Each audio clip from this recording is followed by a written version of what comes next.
Buen día, niños, ¿cómo están? Bien, buenos días. Buenos días. A ver, estoy solo corroborando la lista. Se encuentra Alcíbar, no está Almeida, Candelario, Troya, Presente, buen ok, día. Villagómez, Buen día, ingeniero, buen presente. día, Zambrano. Buenos días, ingeniero, presente. Ok, a todos los demás ya los vi conectados. Bien, el día de hoy nos resta comenzar la unidad 3. Espero que le esté yendo bien con el trabajo grupal. Déjenme ver, corroborar para cuándo es la fecha. Al 2 de febrero. Ingeniero, buen día, disculpe, ¿me puede poner la asistencia? Lo que pasa es que no la escuché, porque está fallando el internet. Alexandra Quinto, sí tiene asistencia. Sí, gracias. Listo. Entonces nos habíamos quedado aquí, ¿no? En este videito de YouTube, acerca del uso correcto de las redes sociales durante emergencias y desastres. Ya hemos visto qué es lo que puede causar el mal uso de las redes, ¿no? Puede causar un estado de alerta falso, un estado hasta de histeria, de nerviosismo en las inmensas masas humanas. Entonces, no está bien, pues no está bien el uso indebido de las redes sociales. No está bien compartir por compartir, y más todavía en estos casos. ¿Correcto? Entonces vamos a la unidad 3, que trata de información y comunicación en los procesos de gestión del riesgo y desastres. Este capítulo tiene que ver con la calidad, ¿no? Con la calidad, con las diferencias que hay en la comunicación en periodo de paz o en periodo de normalidad. ¿Quién lo debe de hacer? ¿Cómo lo debe de hacer? ¿Qué elementos debe contener un mensaje? Eso lo vamos a ver en esta unidad. Vamos a pedirle a Novoa que nos lea, por favor.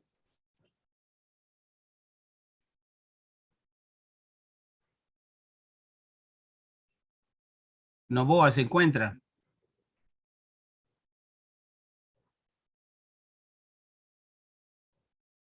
Novoa, ¿no está Novoa?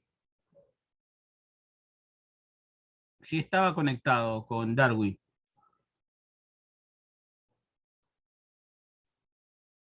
Caicedo, Presente, ingeniero, buen día. ayúdeme con la lectura, Jorge. Ya, dice, unidad 3, información y comunicación en los procesos de gestión de riesgos y desastres. 3.1, información y comunicación en periodo de paz o normalidad. Desde el 2015, la revista Audit y PRIC advirtió de los 10 principales riesgos en la organización para los años venideros. 1.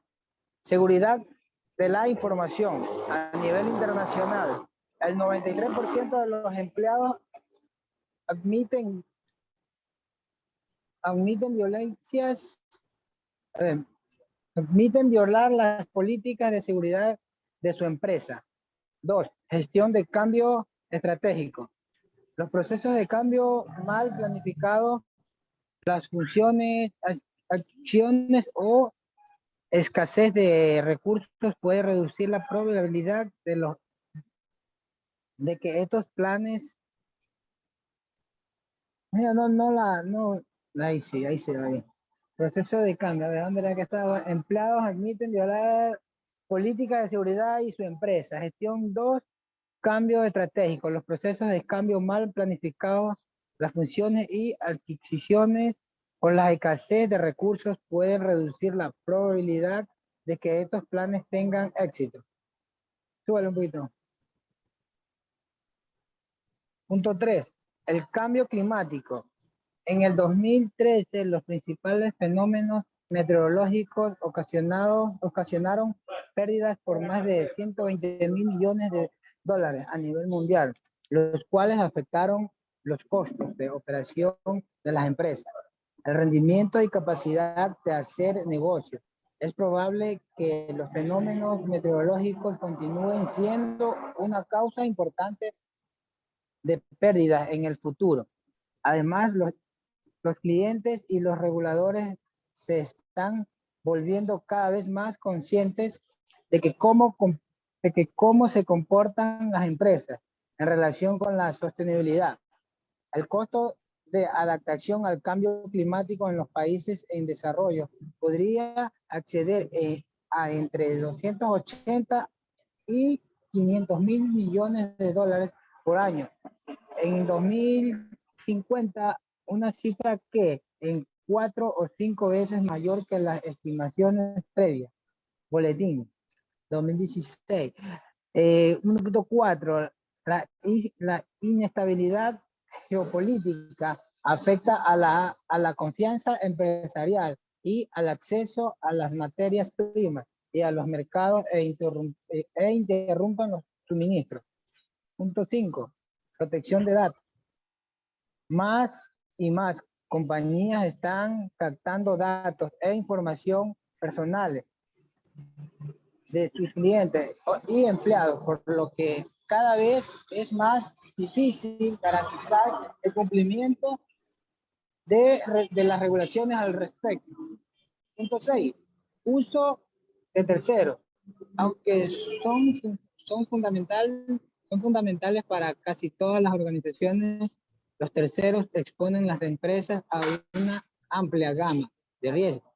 Esto es especialmente cierto cuando se trata de acceder a informaciones y datos corporativos claves. 7. Gestión de cumplimiento. El riesgo puede ser multiplicado por las necesidades de garantizar que las empresas recién adquiridas cumplan con los requerimientos establecidos. 8. Riesgo y cultura corporativa. El establecer un tono adecuado en la cumbre es vital. 9. Planificación estratégica de la fuerza laboral. Esto se va agravando porque cada día existe una mayor competencia para la captación del mejor talento disponible y por una mala planificación de sucesión. 10. Marketing digital. Los nuevos esfuerzos de marketing digital pueden hacer que la actividad de comercialización sea más ágil, sensible y dispersa. Sin embargo, también puede hacer que sea mucho más difícil o mantener un adecuado proceso de vigilancia de las comunicaciones. Se puede manifestar daños para la reputación de la organización, la seguridad de la información y la privacidad de los datos. Ya. Entonces, gracias. Bueno, veíamos que estas son las amenazas que tienen las empresas de comunicación. Así no exista ningún riesgo, ¿no? Ningún periodo de emergencia. Estas son amenazas, estos 10 puntos son 10 amenazas constantes que ellos enfrentan. ¿Ya? La protección de datos por la competencia que hay, la inestabilidad geopolítica, ¿ya? Hay canales de televisión, radios que se han visto involucrados, por ejemplo, me acuerdo que en la guerra de Paquilla del 81, aquí teníamos un personaje peruano que tenía un programa infantil, ¿no? Después de que inteligencia militar le haya hecho un seguimiento, me acuerdo, resultó que ese personaje era espía, ¿no? Era espía peruano. Correcto, ese se descubrió más o menos un año después de que terminó ese conflicto armado, ¿ya?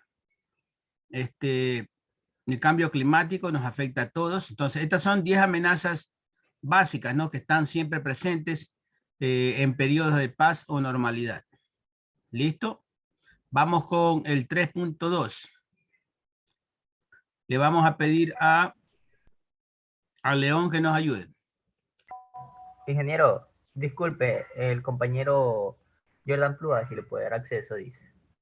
No tengo a nadie en la sala. León está presente. Sí, ingeniero. Por favor, ayúdenos, ¿sí?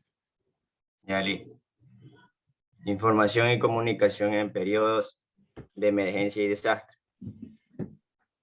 Los mensajes en periodos de emergencia. Los mensajes dirigidos tanto a la población como a las comunidades afectadas por un desastre o emergencia tienen como objetivo educar, salvar vidas y reducir los riesgos. Las necesidades de salud y asistencia sanitaria se establecen según la magnitud y intención del impacto y los daños y las necesidades ocasionados por el desastre o la emergencia. Ese contexto determina también los mensajes más relevantes.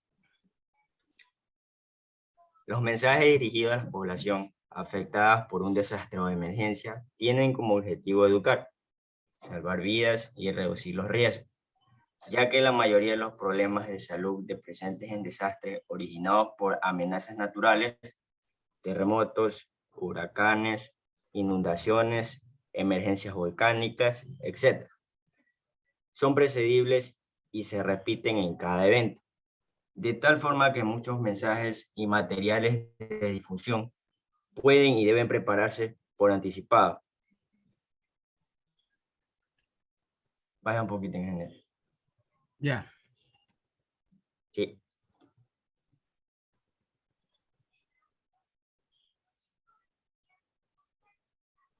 Siga. En general, estos mensajes deben ser simples, oportunos, relevantes, creíbles y concisos. Los que están dirigidos a la protección o promoción de la salud ante situaciones de emergencia también deben ayudar a las personas a hacerse responsables por su propia salud, a crear mecanismos que apoyen la asistencia y a transformar la respuesta negativa en una respuesta positiva. Ante el desastre, los mensajes deben poner el énfasis en la prevención y la comprensión de las posibles consecuencias del evento. La población necesita saber a qué tipo de desastre podría enfrentarse, cuál podría ser su impacto y qué acciones se pueden tomar para reducir su riesgo. Garantice que el acceso a esta información sea periódico y sistemático. Eso mejorará la comprensión y apropiación de los mensajes. Durante y después del desastre, la población debe tener acceso a mensajes tranquilizadores y de seguridad, siempre enfocados a la preservación de la vida. Se trata de reducir la ansiedad y el pánico. Inmediatamente después del evento que ha provocado el desastre, el enfoque de los mensajes debe ser el de preservar la vida y proteger la salud. Brinde información sobre las áreas afectadas y los servicios de apoyo a la población. También oriente sobre el estado y las condiciones de acceso a los servicios de agua, electricidad y salud. Es una prioridad que las personas afectadas tengan un acceso a la información sobre búsquedas de desaparecidos y estado de los heridos, recomendaciones prácticas para proteger la salud, servicio de ayuda psicosocial, reglas de convivencia y tolerancias en los albergues, restablecimiento de los servicios de salud, las organizaciones que brindan apoyo y su mecanismo de ayuda. Durante la fase de respuesta, la población necesitará información sobre prácticas correctas de higiene, el cuidado de la salud de sus familias y de su comunidad. Pero recuerde también, la población está interesada en saber cómo avanzan los planes de ayuda, cómo se usan los fondos y se distribuyen las donaciones, hasta cuándo se brindará ayuda a los afectados, cómo asegurar que próximos desastres tengan menos impacto. Ya, listo, ¿no? Hasta aquí. Esta es una angustia, ¿no? La inequidad en estos momentos de riesgos y desastres tiene un golpe psicológico y desmotivador de verdad bien alto en los afectados. De lo que yo sé, por allá por Montecristi todavía hay gente que desde el 2016 no pudo recuperar su casa, no regresó a vivir en el mismo lugar donde vivían, ¿ya?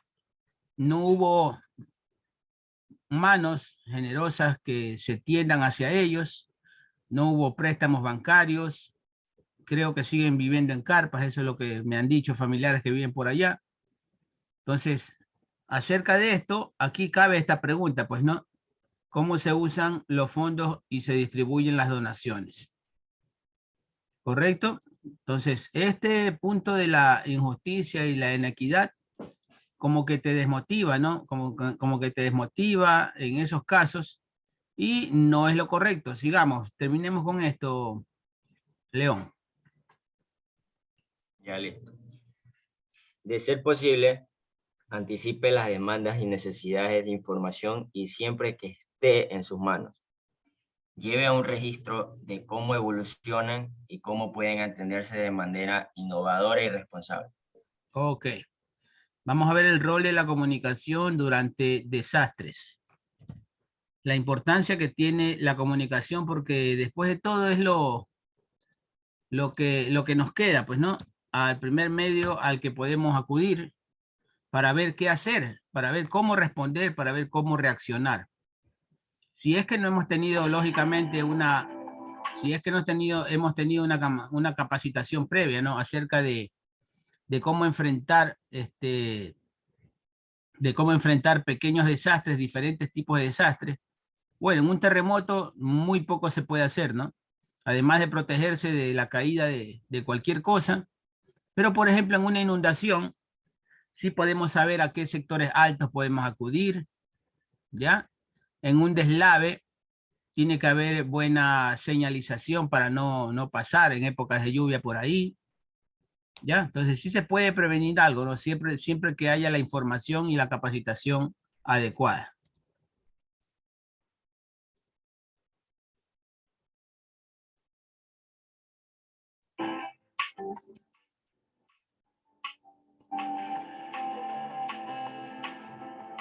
Hola a todos y todas. Hoy vamos a hablar de un tema particularmente relevante, complejo y de alguna manera un tema que nos toca personalmente a todos y todas, comunicadores o no, que es el tema de la importancia y del rol de la comunicación en periodos o en momentos donde tenemos grandes desastres, emergencias o catástrofes naturales. O de otro orden, pueden ser de salud, pueden ser provocadas por emergencias que no estaban totalmente, para las cuales no estábamos totalmente preparados. Y acá vamos a hablar de 7 cuestiones muy concretas, de 7 tips muy concretos que tenemos que observar. Primero, tenemos que tener muy claro que la comunicación no es un actor menor en este proceso, en los procesos de lidiar con los desastres. Hay que reconocer la fuerza de la comunicación en estos momentos, para bien y para mal. Si hacemos bien, la comunicación puede ayudar a mitigar los efectos de los desastres, puede ayudar a salvar vidas, pero si lo hacemos mal, la comunicación puede intensificar los efectos nefastos de los desastres, incluso puede generar problemas donde las cosas salgan muy mal. Entonces, primer punto, reconozcan la fuerza que tiene la comunicación en este proceso. 2, hacer una autoevaluación. Nosotros como comunicadores, como medios, como blogueros, como radios comunitarias, ¿estamos preparados para hacer la cobertura de desastres? ¿Tenemos la información necesaria? Y si no la tenemos, ¿cómo nos preparamos?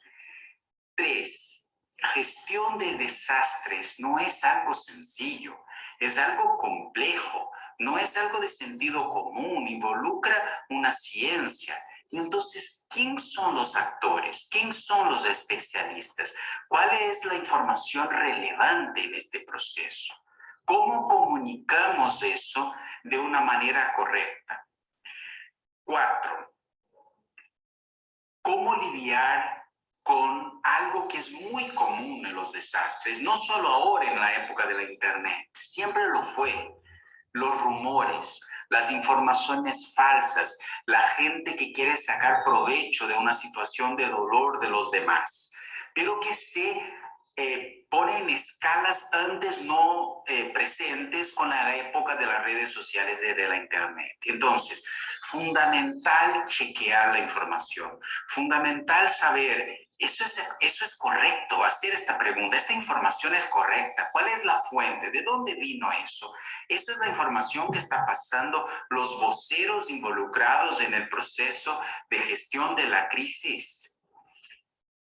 Eso es fundamental. Quinto punto, apoyo. O sea, no es fácil cubrir este tipo de desastres. Como personas, ustedes periodistas, comunicadores y comunicadoras, también sienten el impacto de este proceso a hacer estas coberturas. Entonces, tienen que buscar apoyo en otros colegas, en otras profesiones, hablar con gente si están se sintiendo personalmente afectados por lo que están cubriendo, por la realidad cruda que existe en estos procesos. Sexto punto, ética.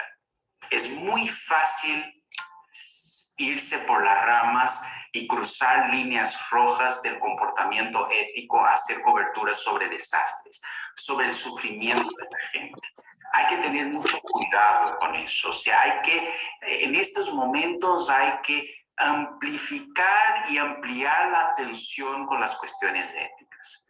Y por último, no podemos, cuando el desastre termina, nos olvidar que la comunicación va a seguir teniendo un rol de hablar sobre la reconstrucción del país, sobre cómo evitar futuros desastres. Entonces, esto tiene que ser una preocupación permanente y la UNESCO está absolutamente a la orden para apoyar y discutir con ustedes estos procesos. Muchas gracias.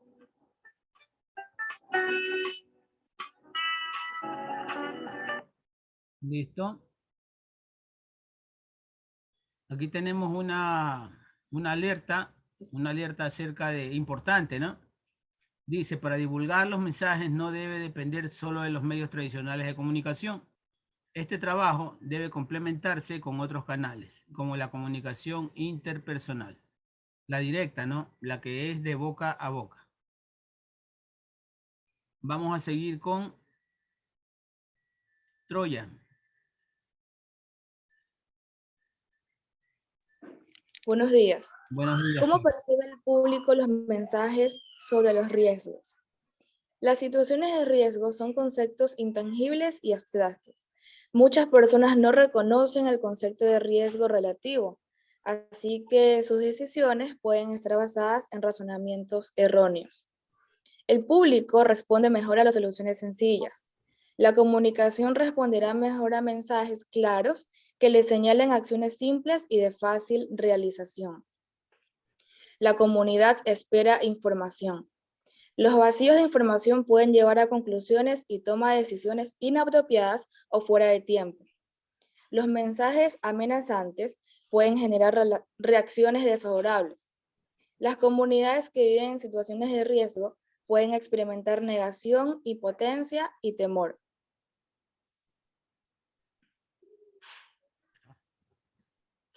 Se pasó. Estamos aquí. En la modalidad de transmisión del mensaje se deberá tomar en cuenta estas reacciones para no generar parálisis y rechazo. El público puede dudar de las informaciones científicas. Los reportes técnicos que en el pasado hayan informado sin éxito o sin precisión sobre amenazas o desastres pueden generar desconfianza entre la población.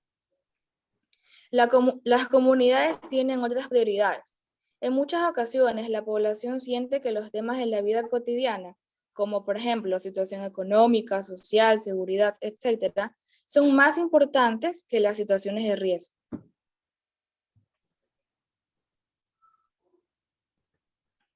Ya, siga. Las comunidades no suelen reconocer su propia vulnerabilidad. Consideran que además los desastres por fenómenos naturales no pueden evitarse. Los cambios de hábitos y costumbres son procesos complejos y extensos. Correcto. Una cosa es que exista entonces que acontezca un fenómeno natural y otra cosa es el tamaño del desastre que puede causar, pues, ¿no? Y eso depende directamente de qué tan preparados estemos. Dentro de ese tan preparado estemos, es ineludible que entra la comunicación. Antes de elaborar un mensaje, tome siempre en cuenta los factores socioculturales y psicosociales que podrían hacer que una comunidad los acepte o rechace.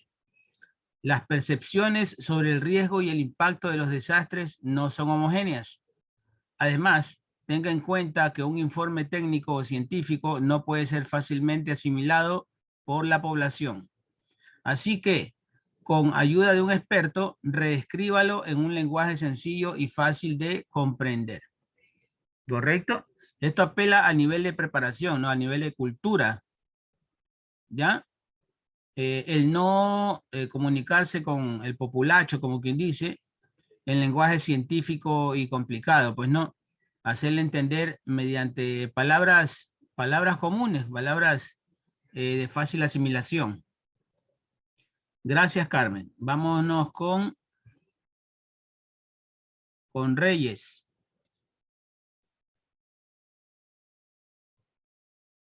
¿Se encuentra Reyes? Sí, ingeniero. Buenos días. Buenos días. Ya. 3.3. Recomendaciones para mejorar el desempeño informativo durante la emergencia. Construcción de mensajes eficaces. Los mapas de mensajes son herramientas de comunicación de riesgo que se utilizan para transmitir información compleja de una manera simple. Su principio es sencillo.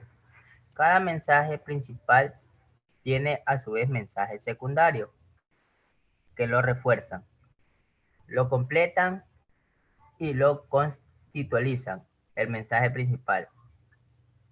En otras palabras, los mensajes permiten anticipar las preguntas y las preocupaciones de la audiencia antes de que se hagan públicas, organizar los pensamientos e ideas de los especialistas en salud y traducirlos en mensajes que den respuesta a esas inquietudes.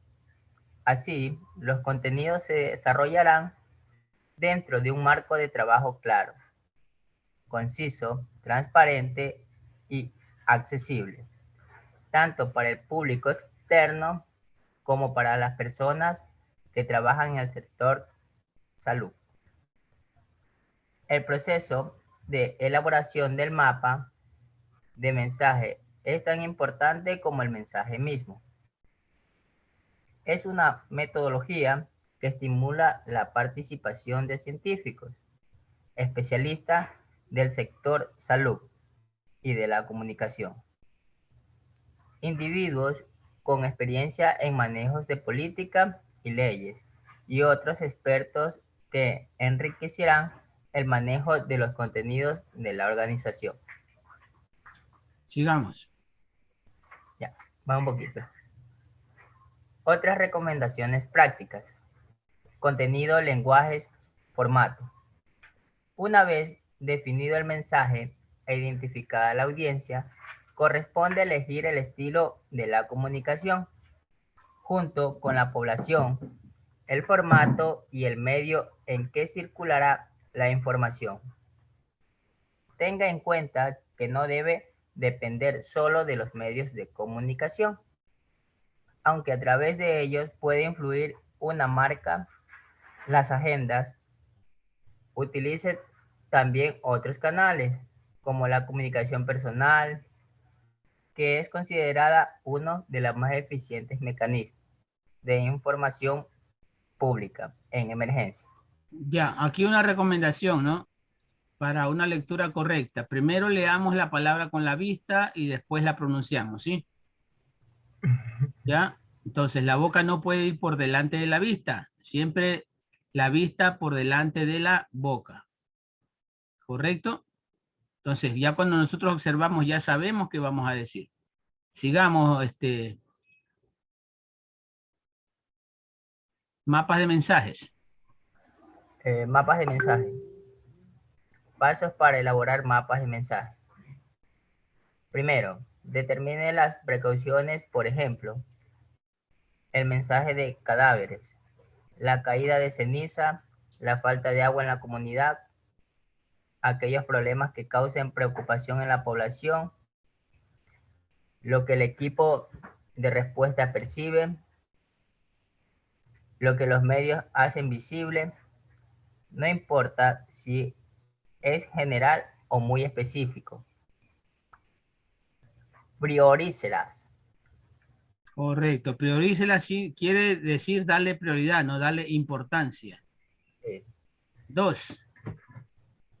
Ya. 2. Identifique los hechos o evidencias que permitan contrarrestar esas preocupaciones. Explicaciones científicas, argumentos técnicos, hechos basados en la experiencia. Cifras o datos estadísticos pueden dar respaldo y legitimidad a los mensajes. Que se preparen para dar respuesta a aquellas preocupaciones que hayan sido identificadas. Tercero, identifique las audiencias meta. Se trata de las personas afectadas, sus familias, personal de respuesta, personal de salud pública, donantes, medios de comunicación, etc. Pueden agruparlas según su credibilidad y su potencial como tomadores de decisiones o multiplicadores de la información. Sube un poquito, ingeniero.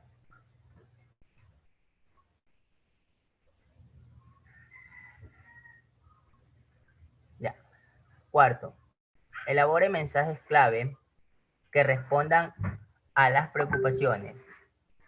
Los mensajes pueden responder a las preocupaciones generales o a las específicas, que deben basarse en lo que la mayoría necesita saber, lo que la mayoría quiere saber y lo que más preocupa a la mayoría.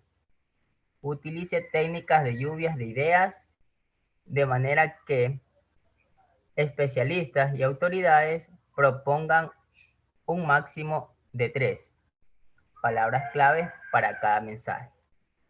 Quinto, elabore material de apoyo para cada mensaje clave. Identifique hechos, cifras, declaraciones de expertos, datos y testimonios que refuercen y mejoren la comprensión de cada mensaje. 6.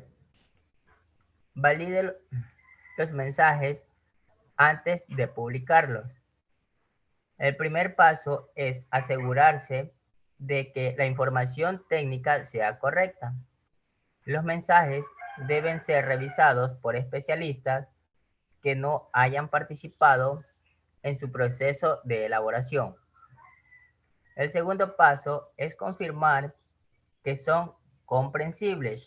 Seleccione un grupo que represente a su audiencia y analice la forma en que reciben los mensajes. 7. Correcto. Siga, siga. 7. Comparta los mapas de mensajes con los voceros y úselos para organizar su trabajo con los medios.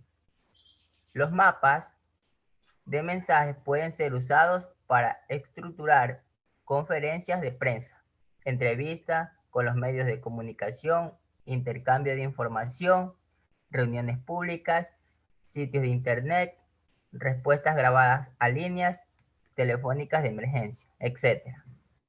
Ok, vamos a darle entonces importancia a esto, a priorizar.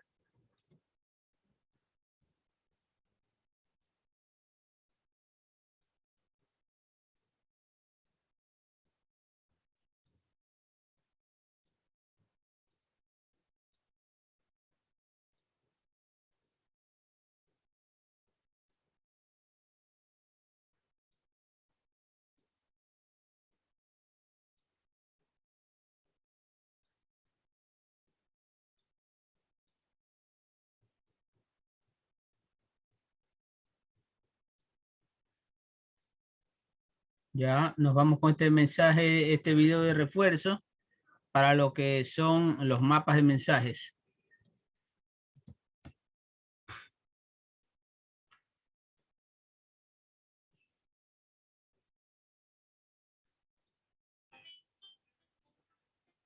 Narrative mapping is a technique that allows an organization to cut through complex and convoluted jargon to discover simple, memorable messages that make sense to people.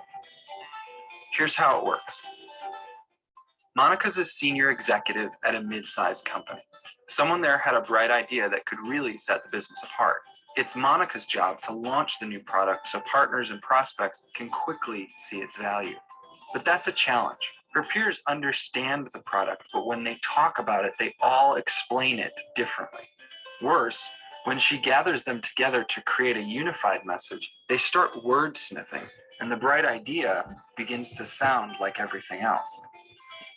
The clock's ticking, and the team needs a message that is straightforward and simple. So Monica calls Sheffield to lead a group session with 10 key leaders. The goal, find a memorable and effective way to describe the product. They start by simply talking. At first, everyone just wants to discuss the product, but they're urged to ask bigger questions. Why? What is the point? What are the challenges? What are the opportunities? Pretty soon a conversation builds and a debate ensues. They're using real words to discuss the product. What does the market want? What sets them apart? Why are we launching this product? What does success look like? They begin to create a hierarchy of messages and give them context. A clear storyline emerges on the board in front of them. After 4 hours, they leave the room and the story is rock solid. They all know it and believe it. Now, when they talk about the product, it makes sense. When they package the message online, in print, and in video, it resonates. Presentations come to life. Elevator speeches are tight. The message stands out to tell a consistent story, and that makes Monica's job a lot easier. So that's Sheffield's narrative mapping. It's a fast and effective way to build consensus and drive content that tells a singular story.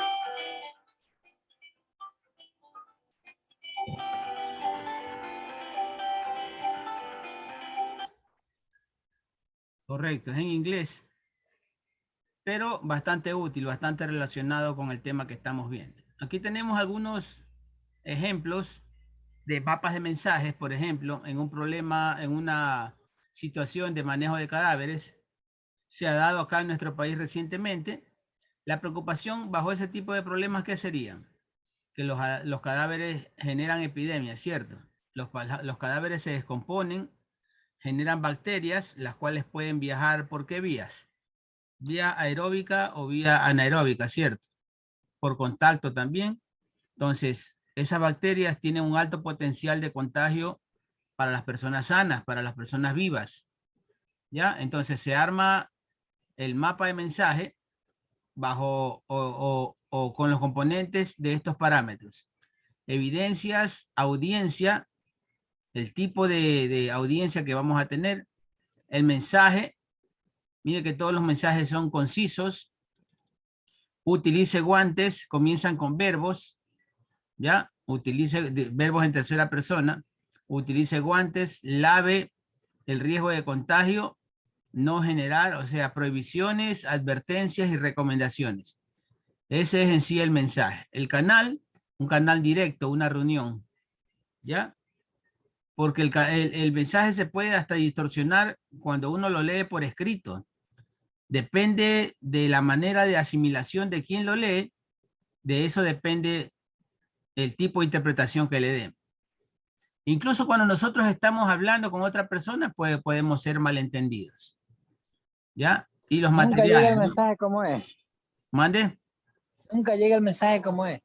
Así dice. Sí, hay incluso hasta bromas acerca de la comunicación. ¿Ya? Hay personas que hablan con sarcasmo, ¿no? Y todo lo que dicen es totalmente al revés, ¿sí o no? ¿Ya? Entonces se dan bastantes de estos casos. En este caso, el manejo de cadáveres, esta es la preocupación. De que generan epidemias. ¿Ya? Otra preocupación es la identificación y disposición adecuada o final de los cadáveres. Final. ¿Ya? Ya, claro, finales bajo tierra, pues no, bajo tierra por cultura. ¿Por qué creen ustedes que nuestros ancestros los enterraban y los siguen enterrando? A ver, ¿bajo qué argumentos usarían para enterrar los cadáveres bajo tierra hasta ahora? ¿Por qué preferiblemente no los queman? ¿Por qué preferiblemente no los echan al mar? ¿Por qué también puede ser los abandonan en un sitio baldío? ¿Por qué creen ustedes?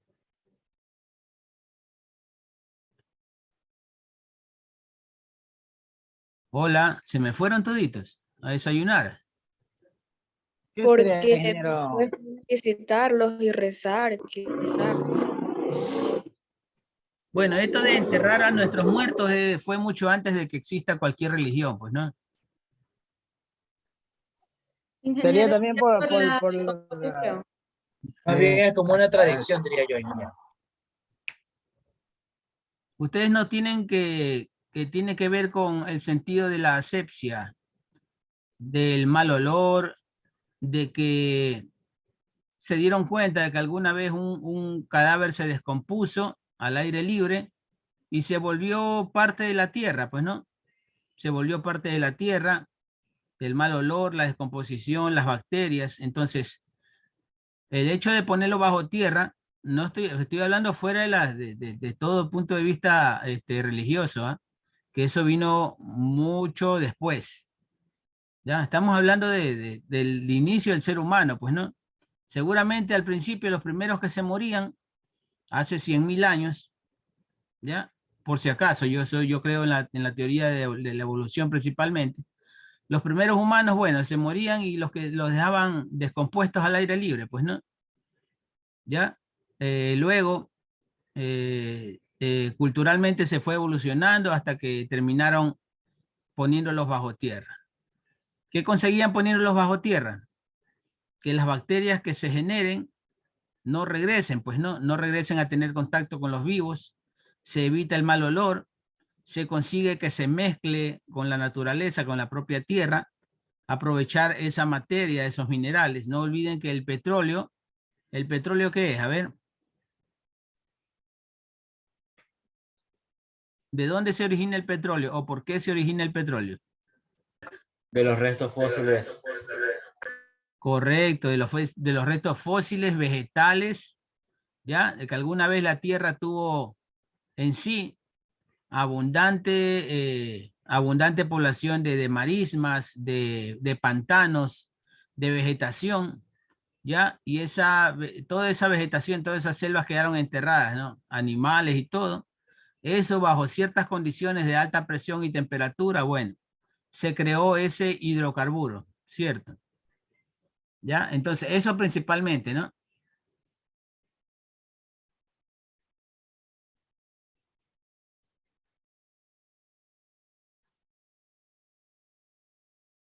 Permítame un minuto que este carro está sonando y...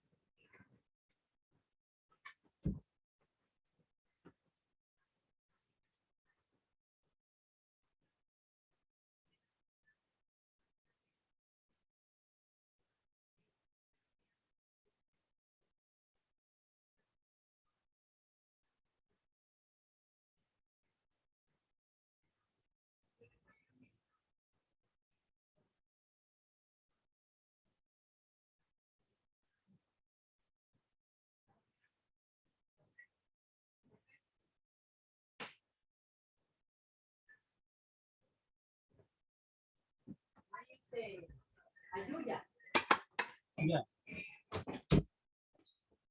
Ahora sí, gracias. Entonces, la disposición, identificación primero. Porque, lógicamente, los familiares te van a pedir alguna explicación y luego la disposición final adecuada, ¿no? Preferiblemente bajo tierra o a la final cremación, ¿no? Lo que es la quema de los cadáveres. Y aquí, así tenemos varios ejemplos aquí. Ya, más abajo tenemos, por ejemplo, el consumo de agua segura. ¿Cuál es la preocupación ahí? La contaminación de las fuentes de agua y dificultades para acceder a agua segura. Este es un problema que ya está presente. Es más, se dice que la próxima guerra mundial es por agua. Porque apenas el 3% del agua que existe en el planeta es agua dulce, ¿no? Y de ese 3%, la gran cantidad está en países que no tienen pues el potencial balístico como para defenderla. Digamos, Latinoamérica, digamos, América Central, ¿ya? Europa tiene poca agua dulce, África tiene buenos ríos, entonces los que más agua dulce tienen, a excepción de la Antártida, que es un continente multinacional, son países no desarrollados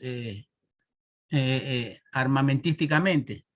Entonces, esa es una amenaza permanente, ¿no? Ahora resulta que es malo tener agua dulce. Entonces, se dice que la próxima guerra es por agua dulce, porque en realidad nuestro nivel de la evolución humana todavía nos hace dependiente de ese elemento vital.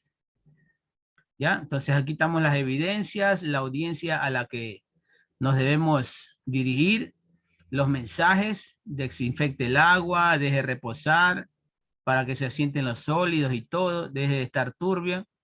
Ya los canales radio y televisión, materiales, cuñas radiales. En verdad, este tipo de información no debe tener ningún sesgo, ¿no? Ninguna inclinación. ¿Qué quiere decir sesgo? Que el agua es de uso de todos, pues no tiene por qué, no tiene, este tipo de mensajes no tiene por qué contener escondidos algún tipo de sesgo político, religioso. Aquí toman agua los curas, los criminales, los profesores, todo el mundo toma agua. Entonces tiene que ser un mensaje abierto, ¿no? Totalmente limpio, sin ningún tipo de sesgo, ni cultural, ni religioso, ni nada. ¿Ya?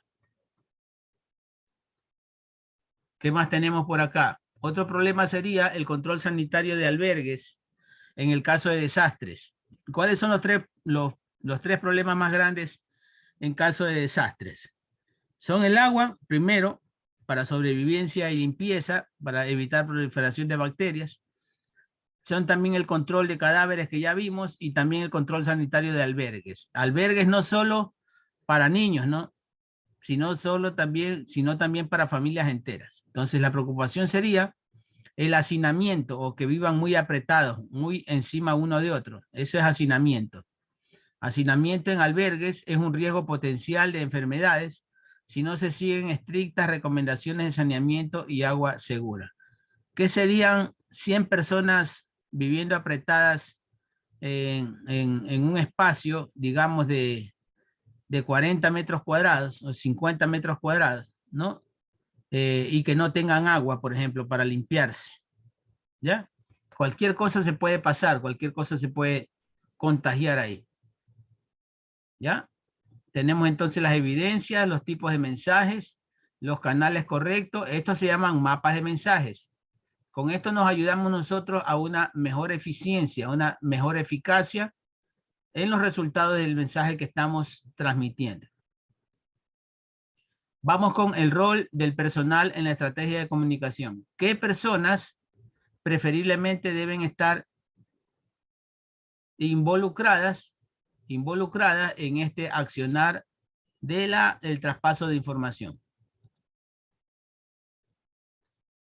Estamos ahora con Alarcón.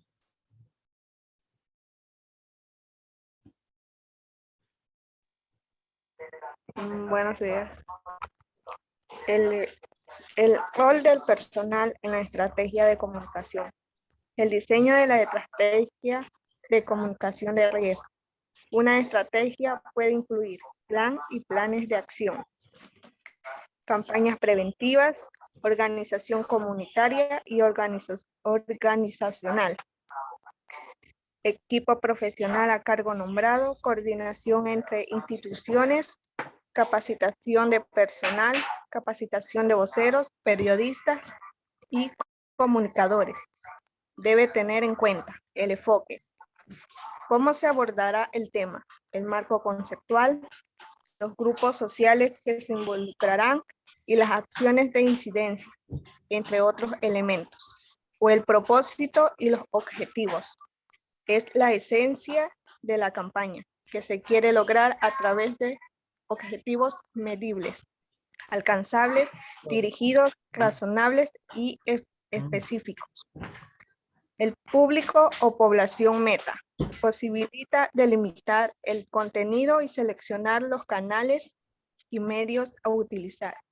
El contenido, los temas de mayor interés para el público, las recomendaciones que se emiten tienen que concordar con las posibilidades reales de la población o canales de comunicación, medios de comunicación impresos y electrónicos, radios, spots educativos, radionovelas, televisión, spots educativos, telenovelas, documentales, internet, conferencias de internet, blog, redes sociales, canales alternativos, charlas en iglesias, voceo en las calles, redes de comunicadores, grupos de jóvenes, etc. Mecanismo de evaluación. Fue recibido el mensaje, se modificó la percepción y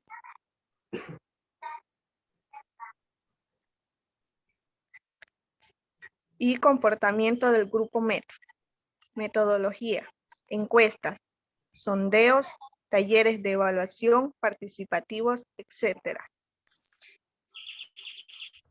Sigo.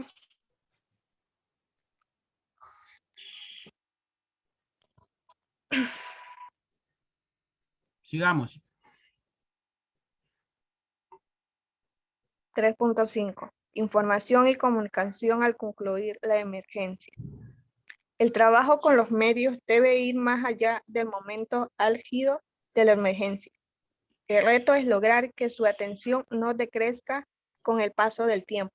Durante las primeras horas, su presencia es abrumadora, pero 2 o 3 semanas después del desastre, sus publicaciones disminuyen y la situación de la población afectada desaparece de la agenda informativa. Justo cuando ese interés mediático decrece, se debe atraer su atención con historias humanas, nuevos enfoques, datos actualizados, reportes sobre el avance de la recuperación y la rehabilitación. El secreto está en mostrar con habilidad y creatividad lo positivo y novedoso en el momento más oportuno. Estas son algunas recomendaciones prácticas. Convierta el primer mes, el tercer mes, el sexto mes o el primer aniversario después del desastre en momentos para presentar información nueva, para llamar la atención sobre el estado de la población afectada, para rendir cuentas sobre el uso de los recursos y para analizar las mejores prácticas y lecciones aprendidas durante la respuesta humanitaria.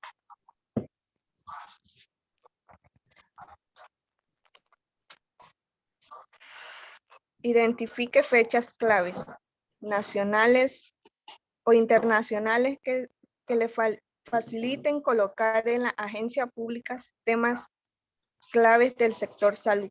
Por ejemplo, el Día Mundial de la Salud, el Día Mundial del Agua, el Día Internacional de Reducción de Riesgo de Desastre, entre otros.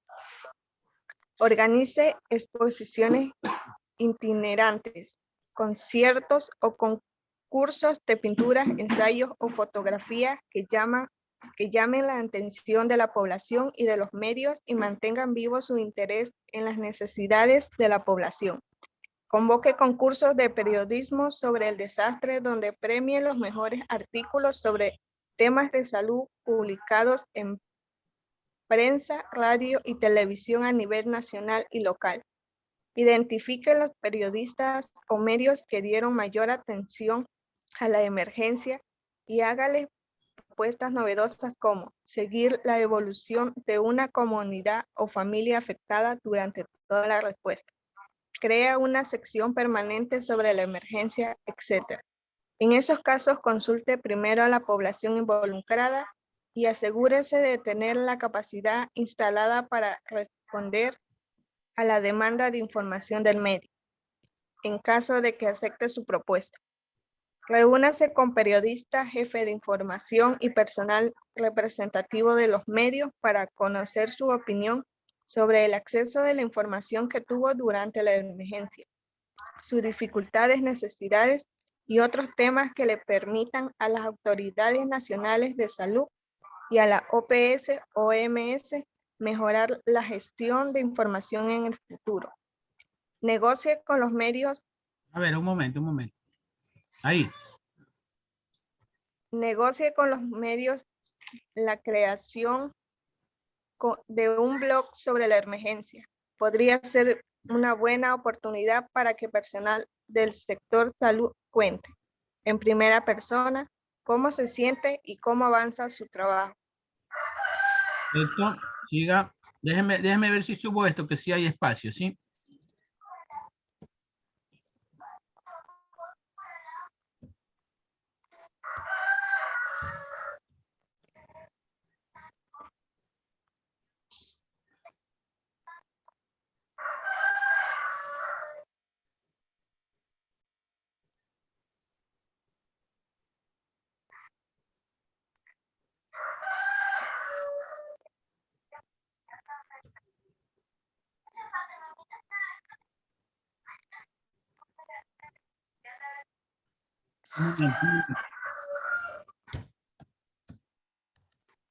Ya está pegado aquí.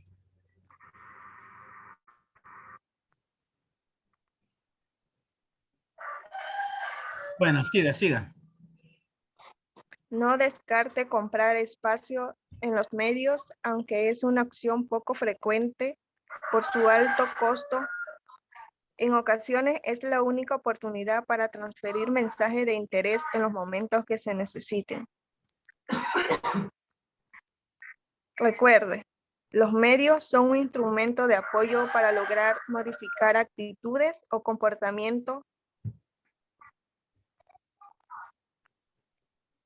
sobre la salud y el ambiente, que pueden ser críticos en una post-emergencia. Mantener su atención después del desastre podría crear oportunidades para involucrarlos en procesos de reducción de riesgo, donde pueden movilizar a la población y promover temas de interés social. ¿Listos? Bueno, en mi caso una experiencia muy particular, el haber afrontado el 2016 el terremoto con, bueno, en ese tiempo estaba de docente en otro instituto, se hizo una campaña de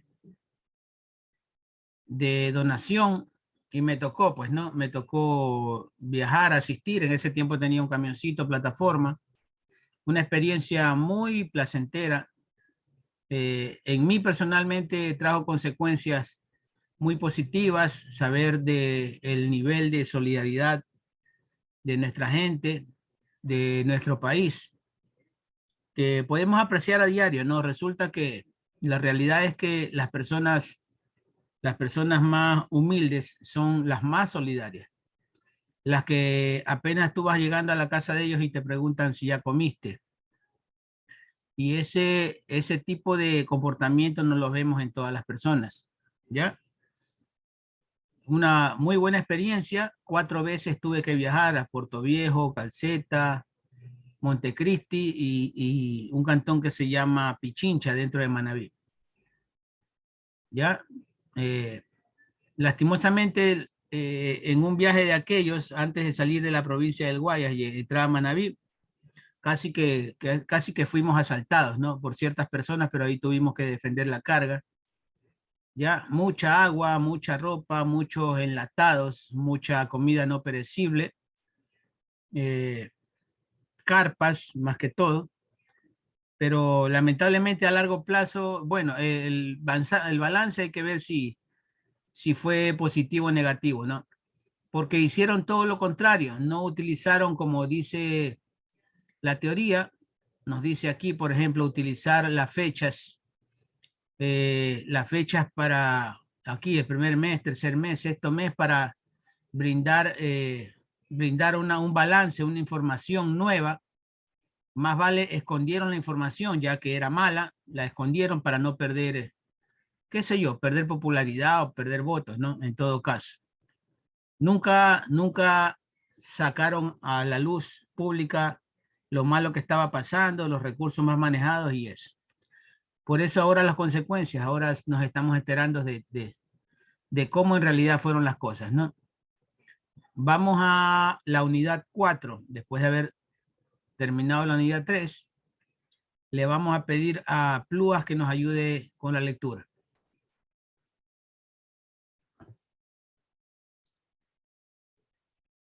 Pluas. Ya, ingeniero, pero en la lista no deja ver la diapositiva. ¿Sí ve mi pantalla, Pluas? Sí, unidad 4. Diseño del plan de comunicaciones ante riesgos y desastres empresariales. Etapa de preparación.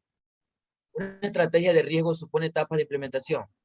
Tenemos etapa de preparación. En esta frase se conforma el equipo de comunicación para la realización de un diagnóstico situacional y la definición de una estrategia comunicacional de gestión de riesgos que abarque el antes, durante y después de un escenario de emergencia o desastre.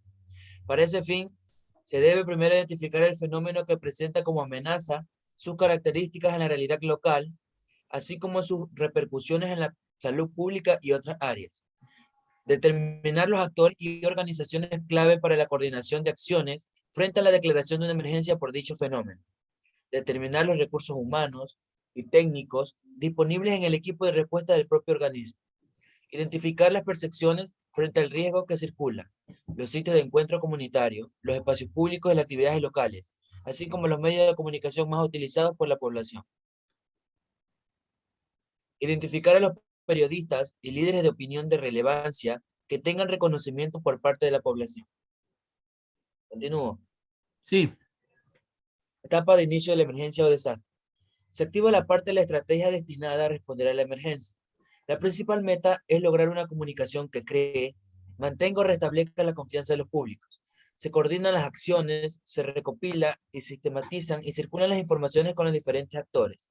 Se identifican las necesidades de información de los públicos afectados y del personal de salud en la atención directa.